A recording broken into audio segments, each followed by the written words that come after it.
huge because given the board and then giving 5 committees of the board, the whole administration of that process was really quite laborious. And we were thinking we needed to hire someone just to handle the board. But now we've boiled that down with AI. So we record the meetings, run it through Copilot, get a draft of the minutes, and then there's a very minimal amount of editing of that draft. So that's really working probably the best. What we haven't done yet is to focus on how to apply AI from a sort of a between the customer and the bank. So we are trying to be digitally savvy as best we can. We're focused on business customers. They're sophisticated. They want advanced cash management, that kind of thing. So we are still fine-tuning Jack Henry to accommodate that kind of online account opening and so forth. The fraudsters showed up immediately. So that is a given these days. But we're kind of handling that on a manual basis at this point. Okay. So we don't have a sort of, so we outsource our technology management to a third party. So we don't have a dedicated, IT or CIO kind of thing. Yeah. Well, I'll bring the CIO perspective. Amit, what are your thoughts on a little bit what you heard and maybe even what you're doing at Greylock? Well, one thing for sure is we aren't as adventurous as Charles, nor with Tom. He's even got a bullseye behind his picture there. I see. It's like taking a risk right there. Go ahead. Sorry. No, it's okay. Yeah, I mean, I'd say we're just about starting to dip our feet into the water. We are using, of course, the transcription, the recording, meeting minutes. We've leveraged it to create first drafts of documents or policies, for that matter. On a personal level, I use deep learning on other AI tools to try, and because what we have at work is Copilot, but outside of that, I'm using Google's Gemini to try and see what deep learning provides, and it's way more than what Copilot work allows me. So there are things that we are going to be doing a proof of concept of low risk, high impact kind of projects. It's just that you just got to find the bandwidth for your team to go about experimenting. One of them, of course, a project that we are going to be working on later this year is the document processing, extract the information. So we have been using a document storage solution from Pfizer that's been, I think it's called DSS. It's no longer supported. So we wish to extract that information, store it in SharePoint. And we are planning to use AI processing to extract the metadata and store it out to be able to easily extract that information on demand. So have it ready in SharePoint available for you. Cheryl, I'll give you a minute. Maybe do you want to add something to that? I do want to give Judson, because it'll be interesting to get a sort of a academic or a university or a master's perspective to this. Yeah, I'll just say that we kind of were flip-flops. So we really went to the member side of the house first. We have an English and Spanish virtual assistant. Soon we'll be implementing like a website FAQ bot that's more of like natural language instead of the marketing team having to like update like 1,000 FAQs. So we're trying to find, the member application first. And so that's where we're at. But the operational efficiency, reviewing mobile deposit, that's the side of the house where we really have to start doubling down and find, that operational efficiency, reduce our costs, be able to maybe reduce even staff in those areas. So That's really where we're trying to build out like our AI strategy. We want to do what we are going to call like an AI center of excellence. So I'd love to hear thoughts maybe later on like, how do I do that? Right. So, but just again, for that enterprise wide strategy and like, what does our timeline look like? But we've seen just really great results on the member side of the house. So that's what I'll say. I love it. We do have a new attendee. I'll just give Hillary, give you a minute to introduce yourself. We kind of already started, but I'd love to hear your introduction and who you represent, and even feel free to kind of jump in and maybe just talk a little bit about any kind of an AI or a digital first or a strong sort of technology based initiative that you have underway that you think is linked to AI today. Hi, I'm Hillary Blackburn with Bank of Charlestown. I manage sales, development, product, and marketing, and really just looking at learning more about what we can do and how AI can help us be smarter and more efficient, and and what maybe how to prioritize some things and look at things. I use AI for various things, but it's very light. It's more content driven and maybe some research type of thing. And you said Bank of Charlestown, is that West Virginia? Yes. Oh, fantastic. We are headquartered out of Virginia, so I'm not too far away in Northern Virginia. So probably maybe 2 hours away from where you are. Yeah. Northern Virginia is part of our market, Loudoun County. Yeah, absolutely. Yeah. Absolutely. There you go. Judson, I know I promised you a few moments there ago. Go ahead. Yeah, I thought it was very interesting to see that many of you are using AI as more of an efficiency tool. Like more so, I guess the prominent focus of the use of it. And I was here at the last roundtable as well, and it's interesting to see the contrast between the people's mindsets, because some people, they have their own system and they want to do it. They want to carry out all of their tasks their way, but they just want to use AI sort of intermediately to speed up some of those tasks. Like nothing is actually changing, but AI just sort of facilitates those tasks being done faster or more productively. But a lot of people will talk about using AI to sort of like enhance their understanding outside of what the task's already accomplished. For example, if you're doing like in-house analytics, using predictive AI to sort of proactively target people for specific offers or things like that, versus just using AI to run an analysis more efficiently. I think it's an interesting distinction between people's focuses. And I guess I would sort of pose the question back to the group, what's the motivation, or how do you approach that question, I guess, when you're thinking about integrating AI into current workflows versus just using it as an efficiency tool, if that makes sense? It does. Can I just go ahead, Tom? I was going to say, I think that's a great sort of topic to talk about. I think the early adoption, you kind of go for the efficiency, right? It's the most basic, if you will. But what you're bringing up is a good one, and I guess, given our customer base, I just don't know how to drop AI on top of that customer base to kind of figure out what is it that those customers, given the profile of the customer, how can AI help determine what are the best offers to make to that customer? I just don't have any idea how to do that. And I don't know if that requires, some type of, purchase of software. I don't know, Go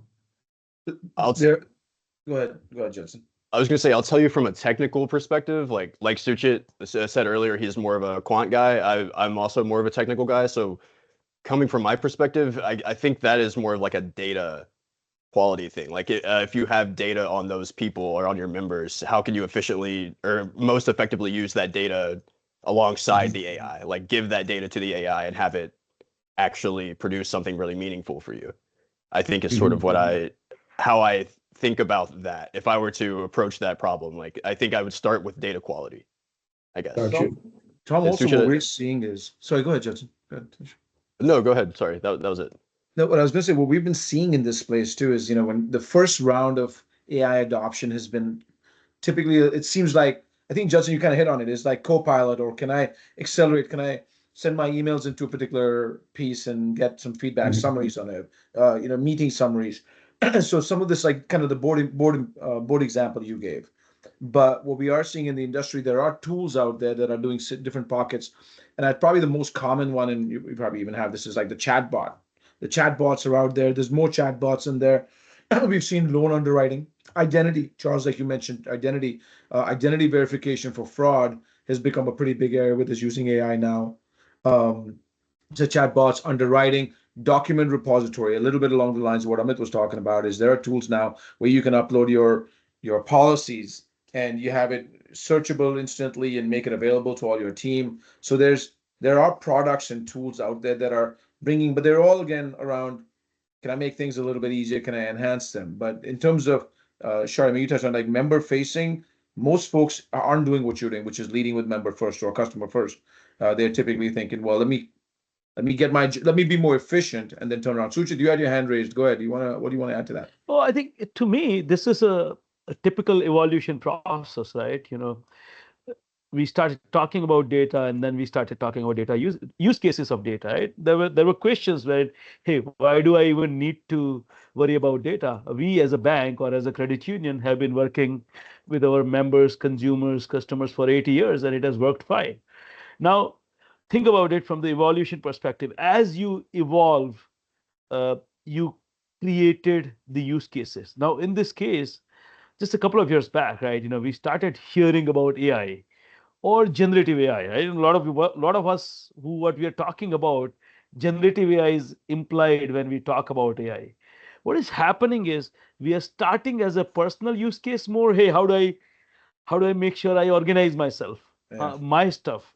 How do I make sure that I make my life easy? So that is happening. Now what I'm calling it is, and I'm coming up with a new word, where do we change evolution to revolution? And that's where identifying some of those use cases which are easier to bridge the gap from being personal to the more consumer friendly or consumer front, right?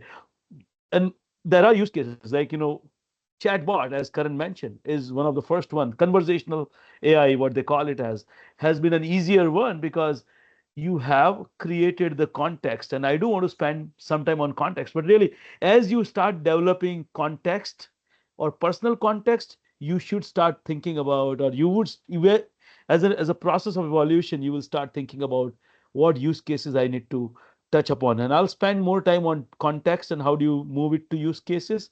But before that, I'll hand it over to Shar because she has. Shar, as you're looking to jump in there, I just want to add a question to you, which is, and Charles touched on a little bit about build versus buy versus enhance, and maybe you can even add a little bit about where United stands with that. But go ahead. Yes, definitely. I would say, Suchit, kind of what you're referencing kind of goes along with Charles too, because you're having virtual responses to social media, right? And I mean, that's not something that we've ventured into. So, our member facing, I guess you could say, is still limited. But I was going to say something to Judson's comment that, yeah, you have to have, your clean data. And I think for a lot of FIs, we have so much data, like we don't even know what to do with it, right? From our core, like we're a Jack Henry Scimitar. So Tom, kind of an older core platform for Scimitar or for Jack Henry. And where if we don't have, and we don't, but this is on our roadmap, we have all of our member data and we're like, oh my gosh, so what do we want to do? Like, okay, so people that don't have checking accounts, we're just going to cross-sell them checking accounts, right? And it's just like you're not like shooting in the dark 100%, but it's just like people like me, clearly, sitting around in a room like, okay, like how do we want to segment these members and what is their age? And okay, if they're Gen Z versus Boomer, like, okay, what do we need to do different? And it's so time consuming. So to kind of go along with what you were saying, like you do have to have your data, you need data governance, you need your data to be clean and accurate. But then turning it into action, I think is where a lot of FIs, especially smaller community banks and credit unions like myself, like that's a friction point where it's like, we're not effectively able to turn it into action because we have people like the Shars of the world that are just where AI, you just plug it in and it's just like gonna like tell you what you need to do. So I don't know. Well, I mean, Charles, how did y'all do that? You came in as a you acquired an institution. Data wasn't right. I mean, I'm sure data's never trust right. me. Yeah, I mean, let me say this. We actually isolated the data of the bank we bought because it was so small. I mean, I'm talking about one location, and the only claim to fame for this town until we bought the bank and changed it and redid downtown was it was the town that the movie Footloose was inspired by, because they actually had that actually occur awesome. in that town. I mean, that's the truth. Oh my God. There's a Footloose museum across the street from the bank. True story. Probably leverage that for your marketing. Yes. We know exactly where you are now. Yes. So exactly. And one of the things that we, and to Char's point, we've looked at this all from the customer experience backwards. So, we felt like we could hide a lot of sins in the back group, because candidly, I've never met a core processing system that I didn't hate. And so, and I mean, my first career was I started the first bank on the internet back in '95. So it's so funny that I've then got into big data analytics, and now I'm back into digital banking again. But that said, we are trying to figure out a way to where, I mean, I'm our chief data officer. So I'm looking at all the data of where they're spending and figuring out where, they have in common to find like folks. Everything's digital. That we've got cookies all over the place because they go from Facebook to Instagram to where they shop. Do they buy at Chewy or do they buy at PetSmart? I mean, we can see all that, and it's overwhelming. But what we're trying to get to is to figure out, as you could well imagine, being a very pro-America bank, very first responder oriented bank, our average customer is 57 years old. And so if you look at we're trying to figure out as they get older, how we're going to get their younger 18, 20, 25, 30-year-olds involved. And which is why we're on Snapchat and things like that. And so what we're trying to do is the ultimate goal is when we see them shopping at a baby place online, because we've got all the cookies and we're seeing the transactions, to figure out how we're going to starting to nurture that, so that we're like, and in fact, one of the reasons we did children's accounts, because before if you were less than 18, you couldn't open an account. And what we had to accelerate, because the demand was grandparents and parents wanting to open an account for their kids. And then we started working with Charlie Cook and all the college kids, and all the college kids wanted to open accounts. So therefore, because we were trying to get to a younger base. So it's how to be, that's where we're trying to be able to anticipate whether they're spending their money, to see what that life event is, to be able to or do the true lifestyle banking and get them early. Because we don't have the locations, we don't have the marketing budget. We've got to do it digitally. We've got to do it smarter and faster based on looking at what they're doing, because they're giving us permission. Your roadmap is, I mean, frankly, your existing customer base is 57 years old. I mean, the average credit union member is 55. I mean, we're running into a lot of the same. I mean, maybe again, pockets are different because we're across the country. However, similar issues. Amit, I'm gonna just kind of come back to you here. I mean, just in terms of build versus buy, there used to be a borrow idea, which I guess as a service.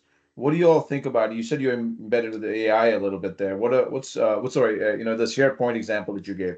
But what are you all doing in terms of how do you make decisions as you're going forward? When it comes to AI, are you asking all your vendors to have AI in the RFPs? How are you all approaching this, or are you building? Sorry, you just No. So I'll answer your last question first. No, we aren't asking our vendors to have AI out there because that's one other risk I need to be looking out for. But yeah, I do want to know when they do have AI embedded, and how is it going to be leveraging the data that I may or may not be sharing with them. So that's one aspect of it. As for,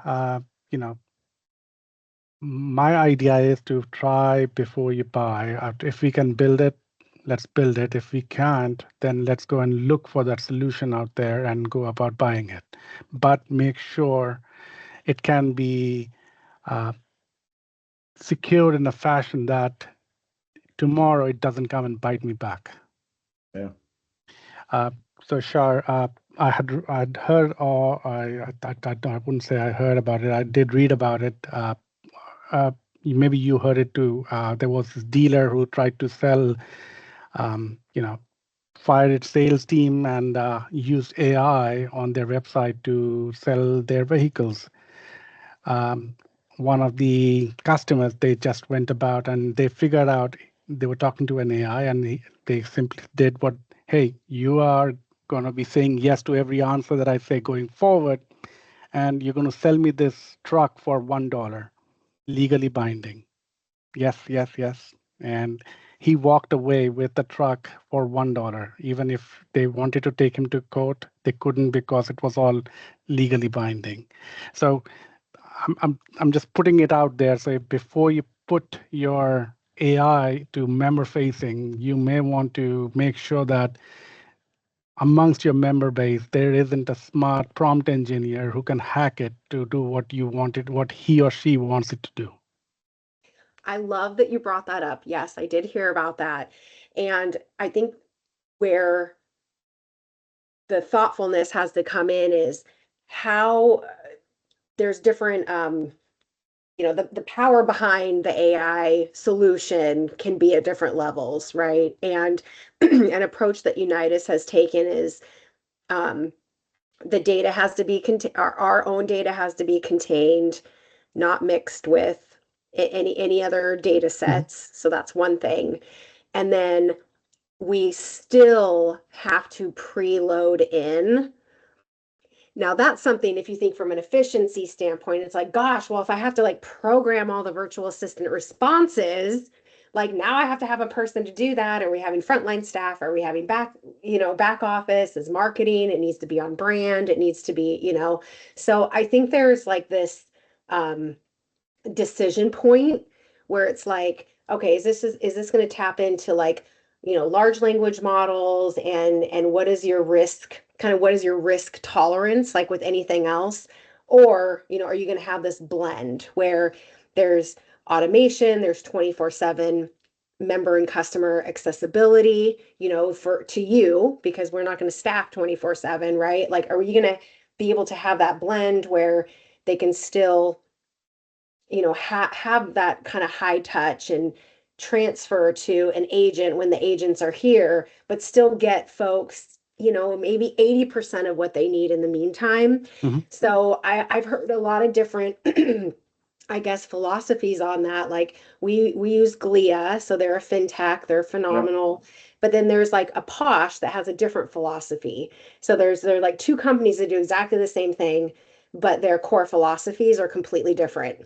And it's exactly what you're talking about, Amit. So it's like, what is our risk tolerance and monitoring the QA, our human oversight? Do we have the infrastructure for a human oversight?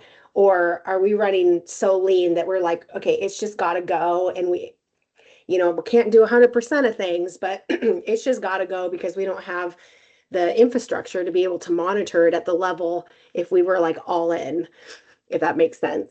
It does. And I'm going to give Judson a minute too. Sorry, go ahead, Amit. Were you going to say something? No. I was going to give Judson a minute, and then I'll come back to the last question. But Judson, before you jump in, when we were building our tool, Interactive, so it's about hyper-personalized generative content, one of the first objections we got probably like 6 months ago from a credit union actually was like, our compliance will never approve this. Right off the bat. It was like, so we've spent the last 6 months building compliance around it. But the reality, what we started realizing is that I think that will probably be, and I don't know if it's better or bad news, but like I think in the future, compliance will be AI generated as well. So there's going to be more and more modules that are driven by that. It's going to be a bigger part of it. So I think it's one of those like we'll have to figure out the way to manage, and like you said, limit exposure, that way Shar was kind of describing. Judson, go ahead. Yeah, I thought that Char made a very interesting point. How I would piggyback off of that is like, when you're assessing your risk tolerance for something, especially on the topic of buying versus making a system, like if you're looking at buying a tool to use for your own purposes, how do you sort of, there's this, when I'm in class and we're talking about building AI models, there's this topic that we talk about called the black box. So like AI is essentially a black box. You know, like you pass an input in and it shoots something out, but you don't necessarily know how to interpret what's going on in between those 2 points because there's a bunch of math and computer science that happens. So I guess when you're assessing your risk tolerance for something like that, how do you incorporate that into your risk assessment? Because if you're not necessarily able to interpret somebody else's black box, because you know that's their proprietary software, they're not going to let you in on that. You're just passing. But also, as you said, Char, earlier, that there's a lot of tools that are designed to use AI and make it easy to use. So like the idea is that I just type in what I want it to do, and then it spits out the answer to me, right? So like how I guess how did you approach thinking about that when you assess your risk for tools such as that have that sort of black box aspect? I think you're Sorry, right. I might love ask this Hillary question. that too. Yeah, I love this question, and I don't think I have it. We'll have time to answer it, but I'm gonna look this up. I was trying to find this document really fast, but we have a couple specific questions that we actually do have in our RFP. So we do ask about AI usage for every vendor RFP, every contract. It's all part of that now for us. We have a formal AI policy. Which, you know, I can share with anyone on this call, that's fine. But that is a specific question, but I want to get how we word it and then some of the answers we've gotten. And it is a decision point. Now we have like a ranking system and like, you know, but you know, when I talk to like our data and IT teams, they're like, okay, well, this is actually like a pretty highly rated criteria point. And if a vendor is not willing to share like their methodology, or they're like, okay, this is our sweet sauce, it's like, okay, well, we have to weigh that in the scales before we make a final decision. But I do have details on that. I just can't find it fast enough for right now, but I will send it after. That would be I think so that'll awesome. become Thank you. more and more You may want to important in use the AI RFP to find process it. too. That's right. Hillary, before we went to the last question, go ahead, Char, sorry.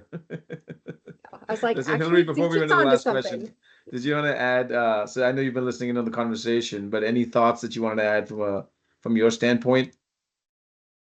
Well, I'm still learning everything too, but I was really interested in, Tom, you made a comment about, I think, personalization and using that to find data points and make sure you're recommending new products and things. So, Shar, I'd love to see your policy actually on use of AI. That would be great.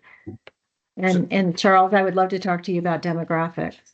Yes, absolutely. I'm glad this is working out. That's the intent here. So just one thing, Hillary, before you joined, we did go through some ground rules, and we will be sharing everybody's LinkedIn as a part of an update that goes by. Again, if you want to opt out of that, you won't get everybody's, but you won't get your own. You know, we'll make sure everybody is connected somehow or the other, at least through LinkedIn, if not through direct email. Just the last question I had, and I'll start with you, Sujit, because like I said, I was a little concerned, but this is a question for the group, like a bold question. And actually, I would even go a step further. Pick one person to ask the question to, or maybe two if the person doesn't want to ask. But like the idea is, is there something that this group can give back to you? Is there a bold question? That's what we're sort of tagging it. Sujit? Are you ready for AI? We say we are ready for AI. Are you ready for AI? And if yes, what do you mean by that? You want to pick somebody on that, the group there? No, Charles, given their aggressive approach, I would pose it to him. I would tell you from my intent of how we will use AI, we're not ready. I think that I don't think AI is ready for how we want to use it, in my opinion. And I'm not the smartest person on this call about this, but we've got some pretty ambitious intent of how we want to use AI in the account opening process. And, you know, by virtue of the fact that we are the primary use of that our customers interact with us with their mobile phones, and they use it to figure out where they can go make a deposit or where the nearest ATM is of 80,000 ATMs that we let them use. So we already know where they are, and we have a new revenue stream that we want the AI to facilitate about where they are and what happens. Because I'm our chief revenue officer and I'm our chief data officer. And so therefore, I'm always thinking about how do I use this data to drive more revenue and new product. I'd be concerned if I had left you and Suchit in a room together, because I mean, let me tell you, I've known Suchit a long time. I've just met you, Charles, but he has a lot of conversation. Tom, I'm going to pass it to you. I mean, just a sort of a parting thought. I know we're down to the last couple of minutes. I want to make sure we wrap up on time, but go ahead and if there's a question or a comment or a thought, just anything. I think with regard to the question, I guess, are we ready? I would say we're not. I think in some ways, we're looking for a little bit of guidance, I think industry-wise, as to how we can use AI. The whole issue around privacy, where does this data go? I've asked AI a number of embarrassing questions, I'm sure, if they were public, right? And so, where does it go? And can it come back? And so I think, just from, bankers tend to be a little conservative. We're not going to dive into AI until we kind of understand those kinds of things, because obviously the repercussions could be great. And then from a customer standpoint too, they want to know what protection they have. So if their data is getting used, we're going to have to let them know that we're probably using AI, on their data, and I imagine they'll be curious. And all of those ground rules and so forth are far from defined. So I think we're all curious. We can see the power of it, but we're still trying to, get around a very dark room. It's about the only way I can explain it. You're in California, and California was one of the first states that sort of has come out with the AI regulation, which having skimmed over it, I can't say I've read it. I've not read the whole regulation. I'm planning to put it up to an AI tool and have it transcribe it for me somehow. But cool. Fact of it was pretty vague when we did the first time. And so a lot of folks who are embedding it are taking leaps of faith and saying, listen, I'm going to do this and give it a shot. And then as regs come, I will put the right guardrails around it. I think, Amit, that was your concern too, right? I mean, how do you go about it? Why don't you add some thoughts around this as we wrap up? No, that's exactly. I mean, it's to Such's question, are we ready? Look, if you don't start walking into the water, you'll never learn how to swim. So you've got to dip your feet into the water, start learning from your mistakes or from the mistakes of others. Like those published articles that I just spoke about a few minutes ago. So you've got to learn from those mistakes. You've got to make your own mistakes and learn from them. And as you go, you are going to build that framework. You're going to build yours. You're going to learn somebody else build theirs, and then go from there. As for this, is an ever evolving, for now and for the near future. So it isn't one and done. You can put one framework together to protect yourself. Tomorrow, it's already outdated. So you have to continuously work on it. It's not, as I said, you can never be done. Mm-hmm. You've got to always be thinking, always been working on it. Microsoft makes it too easy too. I mean, you can't run from it. Whether you're AI ready or not, you're being AI introduced somehow or the other, right? Hillary, thoughts, a parting thought, and Shar, we'll end with you at that point. Hillary, go ahead. I'm ready. I want to jump into it. Kind of like Amit was saying, we got to take the bull by the horn and get started, right? With something. So definitely want to do that. As a bank, we're pretty cautious and conservative on things. So what those first steps are, we need to figure that out. There's a theory, right? If you're running at the same speed as somebody and they're already ahead of you, you're never going to catch up. You have to take leaps to do that. And sometimes those are the kind of leaps you may have to take. But to Amit's point, they come with their own risks, right? So maybe it's a mistake, maybe it's not, but you have to be willing to consistently do something like that. Shar, I know you guys are a very innovative credit union and been a big fan of Unitas for a long time, you know that. So why don't you share some of your thoughts? Okay, so I put it in the chat. So my parting thought. So I was recently at a conference and did this great session on change management. And this is Schopenhauer's 3 stages of truth.